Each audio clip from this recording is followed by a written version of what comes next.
Partners, welcome back na naman dito sa aking YouTube channel. At yung gagawin natin itong is wired microphone, dynamic microphone, model number EC-976. Okay, so ito na siya. Parang medyo matagal na siya naka standby dahil molds na yung wire niya. So unang gagawin natin dito, kailangan natin ng multitester. At ating multitester, i-click natin to ×1.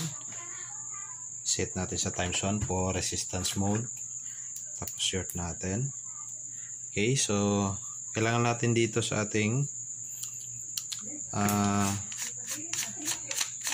microphone. Yan is yung brand at parang legit po itong bush coil na to. So check natin kung good pa ba yung microphone mismo, yung bush coil niya. So on position natin yung switch. Ayan, yung on. Okay, tapos meron siyang tatlong pin. Pin number 1, 2, 3. So yung pin number 1 at saka 3 magkasamang ground po yan. Ground line. Tapos yung pin number 2 yung hot. So point lang natin yung test probe natin na dalawa, ground at saka hot, no, sa 1 at saka 2. So malalaman natin kung good ito ay tutunog yung bush coil niya. So on natin, on, tapos point natin yan. Okay, yan, naririnig natin. Tapos tingnan nyo yung tester natin, bumipitik siya, tapos may tunog. Ayan. Tapos tingnan nyo yung test probe. Ayan, o. Ayan. Tapos pag off natin. Baliktad kasi yung microphone switch. Pag naka-off position siya, pag resistance natin ay pumipitik siya ng mataas. Pero pag on position, maliit lang yung resistance, tapos tutunog yung bush coil. Yan, may cracking sound siya. Yan. So, good yung ating bush coil. So, susunod natin itong ating wire. Itong female socket niya, tsaka itong male, no? So, ito yung connection ng hot connection papunta sa ating line 2. Yan. Sa ating line 2. Ang line 2, yung butas ng line 2, dito yan pupunta. Yun po yung connection niya. So check natin. Lagay natin yung test probe natin sa line 2. Tapos dito. Wala siya. Yan. Sula. Tapos dito sa line 1. Yan o. Shorted siya.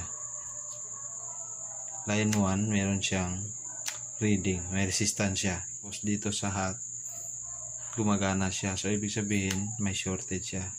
Pati dito sa number 3 na ay may resistance siya. Pagdating dito pareho. Yan.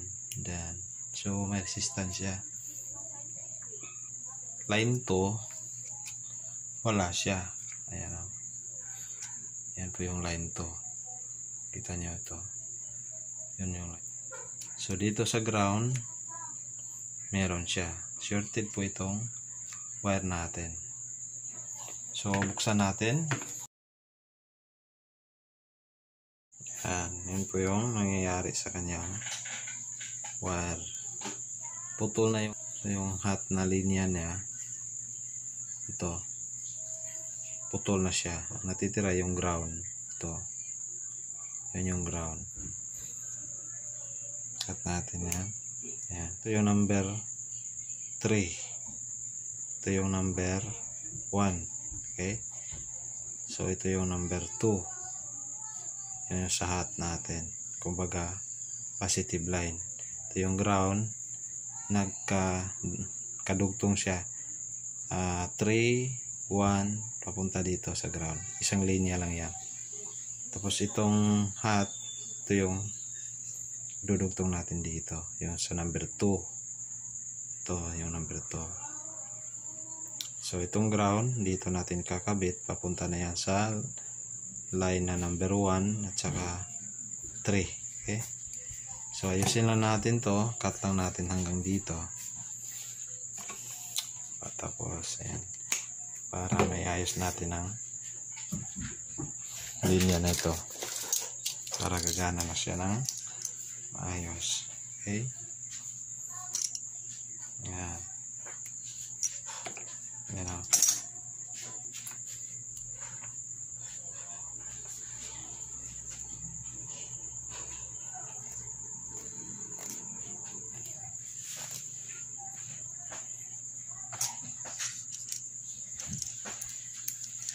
Tapos itong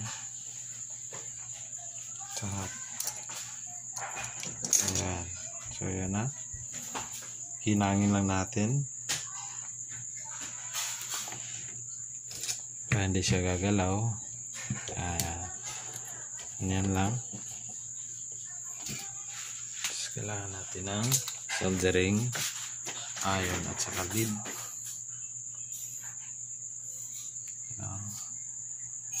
Yan.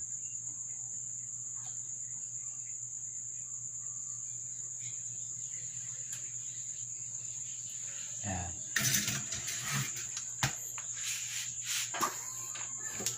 Tapos cut na natin ng konti para yan.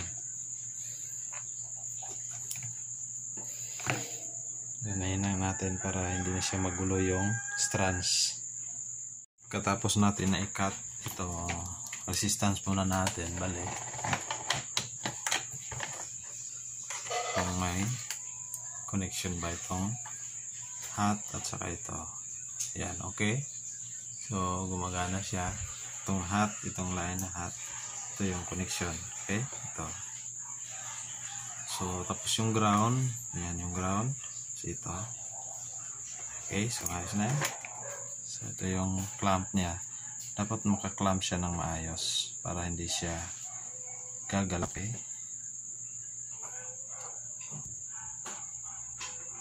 Yan.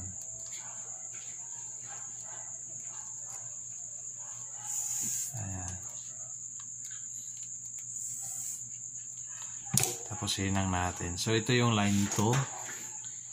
Yung may puti na linya, yun po siya sa line 2, yung kumbaga yung hot, no? Tapos yung sa may outer line ng ating wire, yun yung sa ground. Ito yung outer, ito yan. Ito yung sa number, connection sa 1 at saka 3. Okay, so hinang lang natin. Tapos hinang. Okay, so nahinang na yan yung line to. Tapos ito yung ground.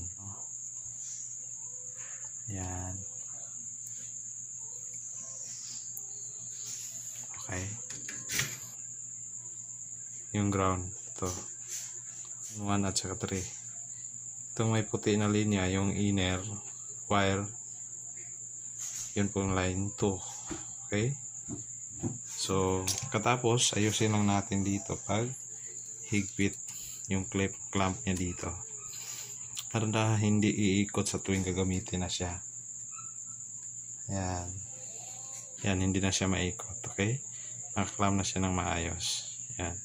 Tapos lagyan natin ng electrical tape. Iwas mag-grounded. Iwas grounded. Okay, balik natin to. Tapos balik natin tong screw. Yan, napakadali lang naman to. Yan. Yan. Tapos yung ating mill plug. Okay, so umiikot-ikot na siya. So ayusin din natin to. Putulin natin. Yan. Tanggalin natin. So dito, cut lang natin.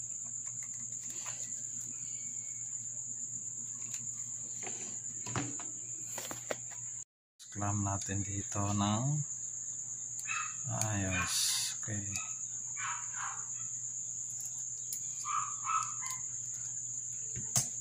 Tapos Sinang natin.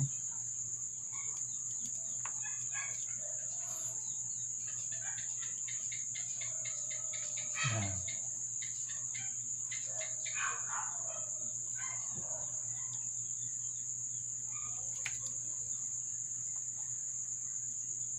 Yan. Yan, malinis na yung pagkahinang natin. Ito yung sa hot dito. Ayan. Ito. Tapos yun sa ground dito nakakabit. Yan sa ilalim. Okay. So, ipitan na natin yung clamp. Ayan. So, hindi na yan maikot. Okay.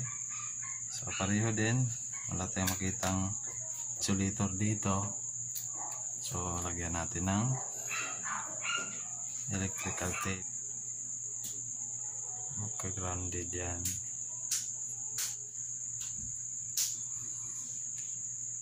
Okay.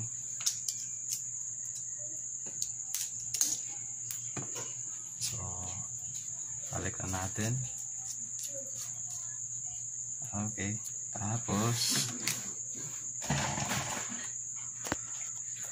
natin yung ating multi-tester. Lagay natin yung test probe sa line 2. Ayan. Tapos itong hot. Ayan. So, yung tester.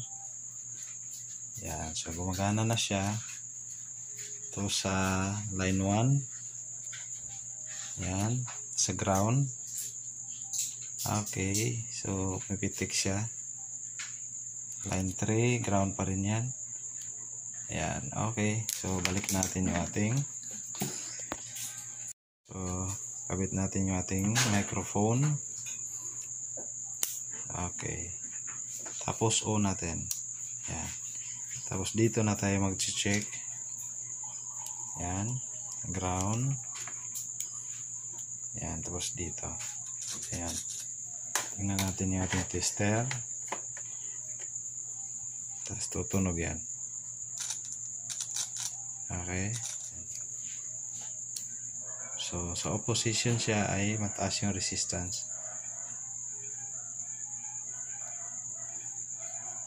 Ayan, mataas yung resistance. Pero sa on, tutunog lang yung voice coil. Tapos, kaunti lang yung reading niya.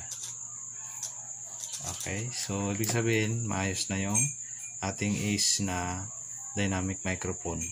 Wired microphone. So, model number EC-976.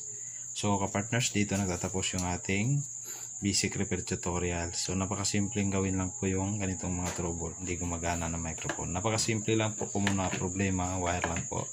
So, kadalasan dito sa ating mic plug at sa ating socket dito. Yun lang yung mga connection niya na dapat nyo tingnan. So, thank you so much po sa palagi nyo pong pagsuporta dito sa ating YouTube channel. At sana may natutunan kayo sa na-share natin na basic repair ngayon. So, thank you so much. Hanggang sa sunod nating may share na video. So, God bless. Bye-bye.